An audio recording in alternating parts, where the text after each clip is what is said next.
Hello, Gordon and Thomas. This is Papa again. I'm going to read another story out of this 5-minute Amazing Animal Stories book by Sarah Howden. This time we're going to read about Lulu, the life-saving pig. When Jackie adopted the pot-bellied piglet, she was a tiny little thing. With her curly tail and wiry black hair, the creature weighed all of 4 pounds. About the same as a honeydew melon. That's about 2 kilograms. Jackie named the piglet Lulu, and she could tell right from the start that she was special.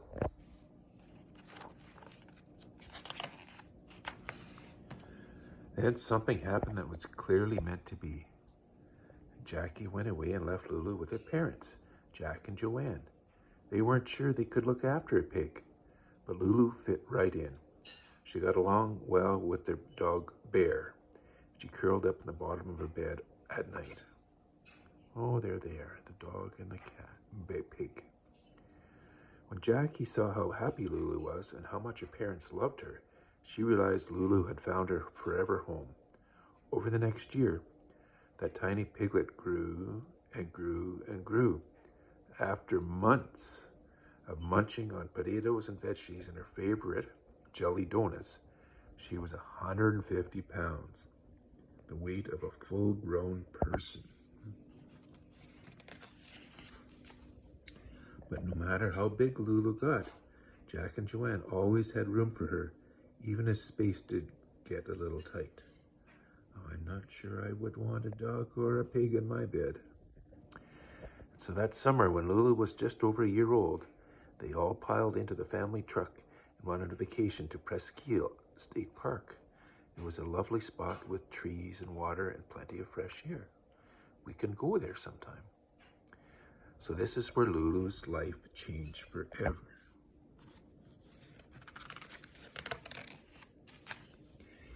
One sunny day, Jack went fishing, leaving Joanne, Bear, and Lulu at home.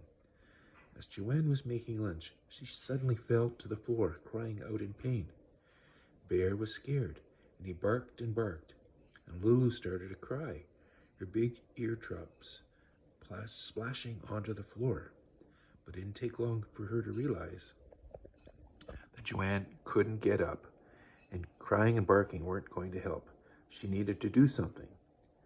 Lulu knew there was only one way out, the dog door. A pig as big as Lulu wasn't meant to fit through that small space, but she shoved and pushed and wrenched her way forward until finally she had made it outside. There she went through that door. What's she going to do? Oh. She was cut and hurting from the tight squeeze, but that didn't matter now. She had to get someone's attention. It was a quiet morning, and no one was around, but there were cars on the road. Lulu knew traffic was dangerous, but this was her only idea. She lay down right in the middle of the road. I don't know if that's a good idea or not. Honk! A car swerved and drove past her.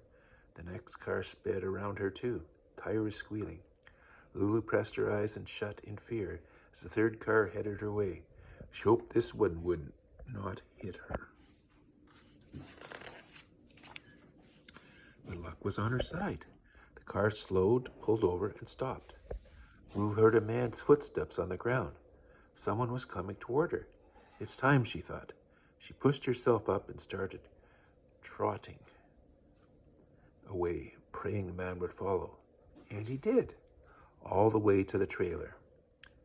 Hello, the man called. This pig needs help. He peered around, but he couldn't see anyone. Then he heard it.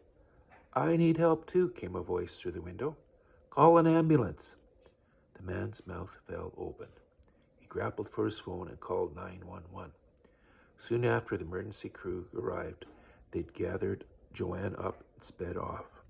Lulu and Bear stayed behind, listening to the siren fade in the distance. A few months later, there was Lulu on stage at the Mayflower Hotel in New York. She was being awarded a gold medal for her brave deed. Everyone was clapping. By her side was Joanne, alive and well. Her collapse had been caused by a heart attack, and she needed surgery at the hospital right away. If another 15 minutes had passed, the doctor said she would not have made it. Lulu had saved her life. Oh, there's some other dogs there.